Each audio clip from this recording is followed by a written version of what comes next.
Queridos alunos, mais um vídeo aqui, dando prosseguimento ao tema provas em processo penal. Nesse vídeo nós vamos falar sobre o tópico de número 2 do nosso material, que é a distinção, voltando à distinção entre elementos informativos e provas em processo penal. Bom, como já vimos no vídeo anterior, os elementos de informação são aquilo que é apurado, são as informações apuradas ainda na fase de investigação pela autoridade responsável pelas investigações. Detalhe é que essas informações são apuradas com a ausência do contraditório, e a ampla defesa, ou seja, a defesa não participa no momento em que essas informações estão sendo colhidas.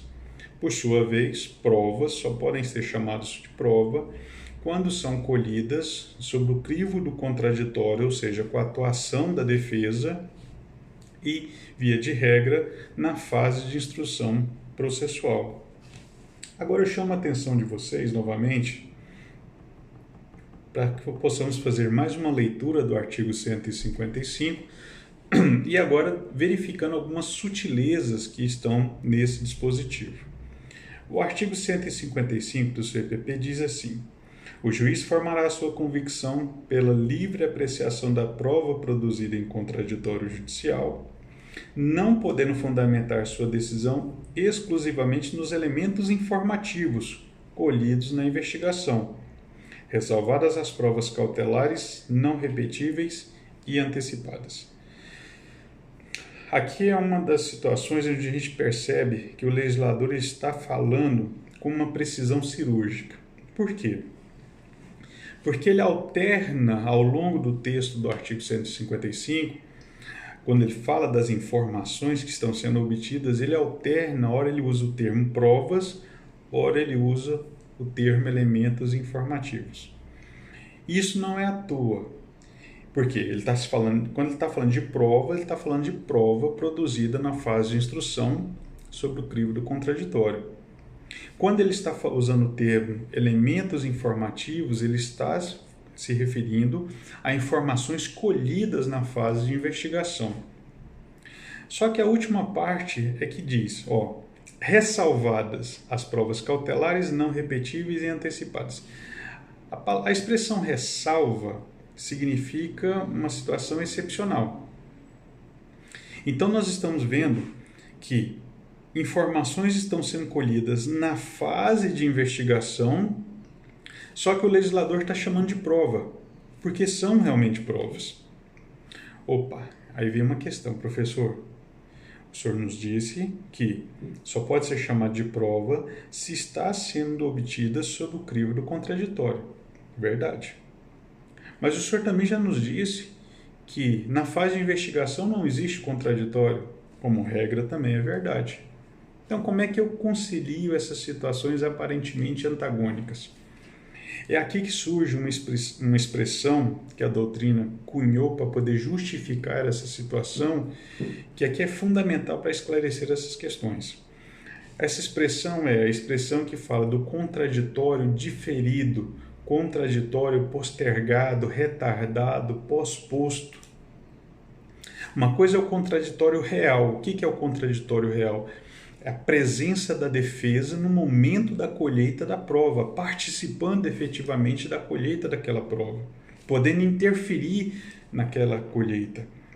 Até porque contraditório, meus queridos, é direito de ciência, ou seja, saber o que está sendo feito, e direito de influência, ou seja, exercer influência no resultado daquilo que está sendo feito. Tá? Se você só tem o direito de saber o que foi feito, mas você não tem o direito de exercer influência no que está sendo feito, não tem contraditório. O contraditório só se realiza completamente quando se realiza essas duas feições deste princípio, ok? Então veja só,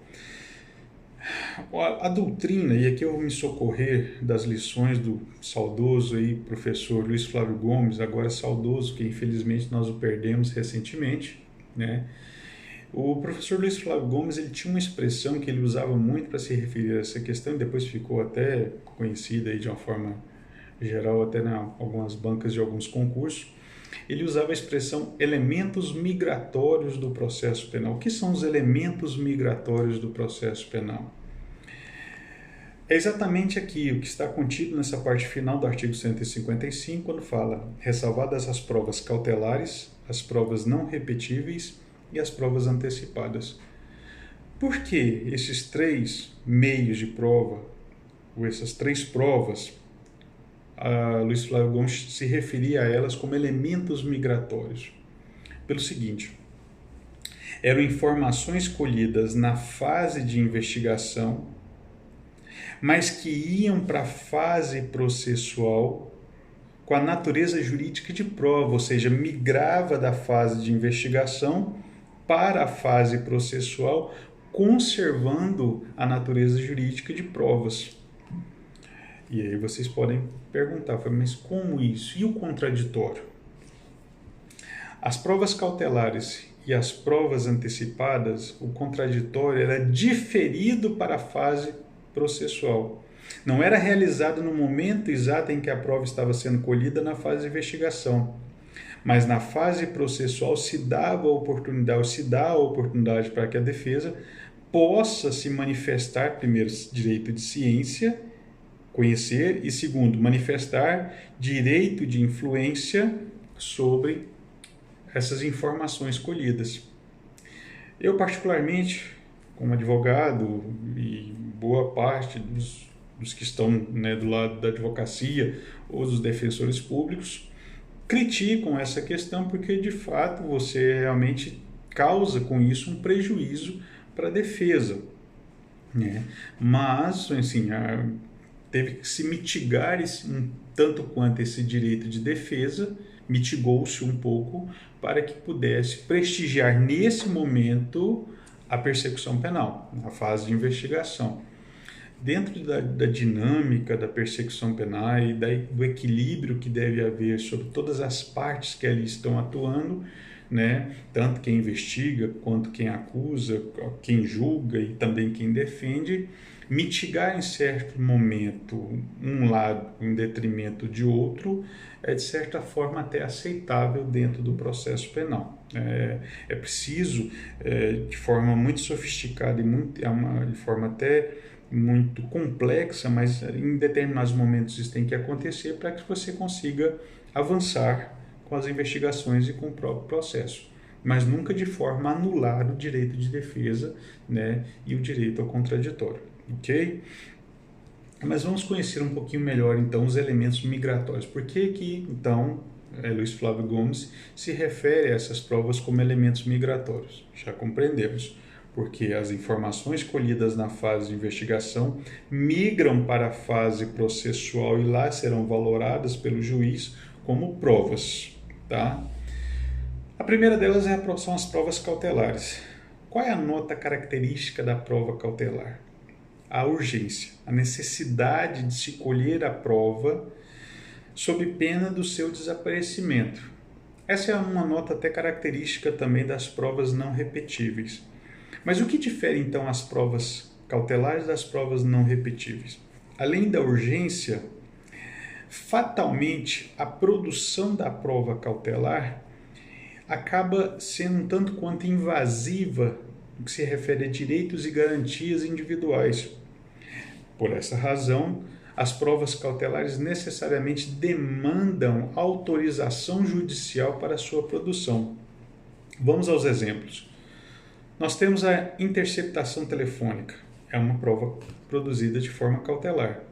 Portanto, a autoridade policial que quer a interceptação telefônica, ou mesmo o Ministério Público, se está investigando, quer a interceptação telefônica, eles não podem fazer diretamente, eles precisam representar por essa medida a autoridade judiciária, esta sim, avaliando os pressupostos e a necessidade, vai autorizar a interceptação telefônica. Portanto, depende de autorização judicial. E por que depende de autorização judicial? Porque a interceptação telefônica mitiga o direito à intimidade que é garantido a cada um de nós na Constituição Federal. Não há direito e garantias absolutas, mas é um direito e uma garantia fundamental, de modo que a sua mitigação depende de autorização judicial, o que se chama de cláusula de reserva jurisdicional. Um outro exemplo, e são vários: interceptação telefônica, quebra de sigilo bancário, fiscal, financeiro, busca e apreensão domiciliar. Você está mitigando o direito à intimidade, a casa como asilo inviolável, o direito de propriedade. Todos esses são direitos fundamentais consagrados em nossa Constituição, mas que por hora, em determinado momento, são mitigados em prol da persecução penal. Até por conta disso, depende de autorização judicial. Então essa é a nota característica, são as notas características das provas cautelares. A outra modalidade que está prevista no artigo 155 são as chamadas provas não repetíveis. A urgência também é uma nota característica. Mas por que a urgência é uma nota característica dessa prova em particular? Pela grande probabilidade do desaparecimento dos vestígios da materialidade delitiva. Vou dar alguns exemplos. Crimes como de lesão corporal, fora ou dentro do contexto de violência doméstica, os crimes sexuais, o próprio homicídio, são crimes que deixam vestígios materiais no corpo humano. E o corpo, não no caso do homicídio, mas aí a questão da decomposição, mas em relação aos outros crimes, tem uma capacidade muito grande de regeneração. Então, tanto pela decomposição do corpo ou pela regeneração do corpo em razão das lesões, isso faz com que esse processo do corpo humano faz com que desapareçam as provas, ou seja, desapareçam os vestígios dos crimes. Portanto, um momento oportuno para que se produza a prova da materialidade delitiva é naquele momento. Se você postergar isso, por exemplo, esperar uma denúncia para fazer isso na fase processual, fatalmente vão desaparecer aí os vestígios da materialidade delitiva e, portanto, não é possível fazer a prova no momento posterior, ou seja, não é repetível, não é possível repetir o processo de produção da prova, por isso chamado provas não repetíveis. Ok? Também, neste caso, todas essas informações colhidas será dada a oportunidade à defesa, na fase de instrução processual, exercer o contraditório, por isso chamado contraditório diferido ou postergado. E a terceira é a chamada prova antecipada. Diferentemente, aqui um detalhe, diferentemente das provas cautelares e das provas não repetíveis, onde o contraditório é diferido, as provas antecipadas, alguma situação particular e razoável vai exigir que uma prova que deveria ser produzida lá na fase de instrução, no momento próprio da fase de instrução, tenha que ser antecipada pela impossibilidade de se aguardar esse decurso do tempo para a sua realização.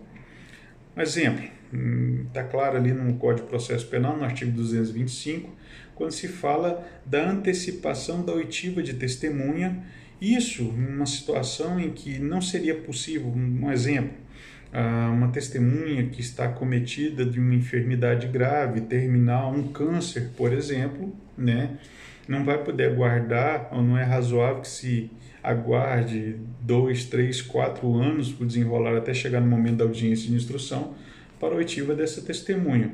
Então, por requerimento de uma das partes ou da acusação da defesa, o juiz pode determinar a antecipação desse ato, tomar especificamente a oitiva dessa testemunha, mas com detalhe: tem que ter a presença de ambas as partes, não só da acusação, mas da defesa, porque o contraditório nesse caso será o contraditório real, ou seja, exercido no momento da colheita da prova. Aqui não se permite, a jurisprudência já bateu o martelo sobre essa questão, não se permite o chamado contraditório postergado, porque realmente seria uma situação de claro prejuízo para a defesa, até porque não há prejuízo para a acusação, há participação efetiva da defesa naquele momento. Ok? Então aqui são os três conhecidos como elementos migratórios do processo penal. Ok? Meus queridos, essa é a parte mais importante desse tópico, dessa distinção, e essa definição, lembrando dois pontos importantes para que a gente possa encerrar, como eu bem adverti no material de vocês. Primeiro ponto, essa antecipação de prova do momento lá na frente para agora exige decisão fundamentada, ou seja, tem que haver uma fundada razão para que isso ocorra, sob pena de acabar incorrendo em nulidade dessa prova por vício do procedimento da sua produção, ok? Isso, inclusive, eu até fiz questão de ressaltar no material de vocês, tá? Na súmula 455 do STJ, que diz, a decisão que determina a produção antecipada de provas com base, por exemplo, no artigo 366 do CPP, deve ser concretamente fundamentada, não a justificando unicamente um mero decurso do tempo. Então, tem que haver uma fundada razão, né, para você estar antecipando um momento da instrução processual. E a última consideração que eu gostaria de fazer sobre essa questão é que uma pergunta também surge pela própria leitura que a gente faz do artigo 155. Quando o artigo 155 diz que é vedado ao juiz fundamentar a sua decisão exclusivamente de elementos informativos, portanto, colhidos na fase de investigação, qual a interpretação correta sobre a expressão exclusivamente? Significa dizer, conforme já decidiu inclusive o Supremo Tribunal Federal, que o juiz não pode exclusivamente, ou seja, fundamentar a sua decisão, ou seja, a sentença que está proferindo, com base apenas nas informações colhidas na fase de investigação.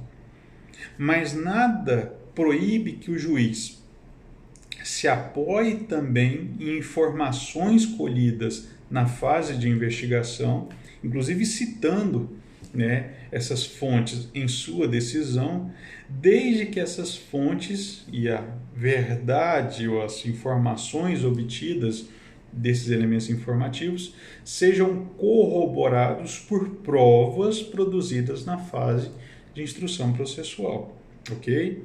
Então, é errado dizer que o juiz não pode se apoiar também em informações colhidas na fase de investigação. Isso é importante dizer porque há a corrente da doutrina que defende, por exemplo, que o inquérito só deveria servir para que o Ministério Público oferecesse a denúncia, mas deveria ser extirpado isso do processo, dos autos do processo, e toda a prova deveria começar a sua produção do zero, né, na fase processual. Nós sabemos que isso não é isso que ocorre hoje no processo penal brasileiro. Portanto, ainda, né, predomina o entendimento de que o juiz pode sim se embasar também em informações obtidas na fase de investigação, desde que essas informações sejam corroboradas por provas produzidas na fase de instrução processual. Ok, meus amigos? Esse é o recado desse vídeo. No próximo vídeo a gente já vai falar do tópico de número 3. Até lá e um abraço a todos.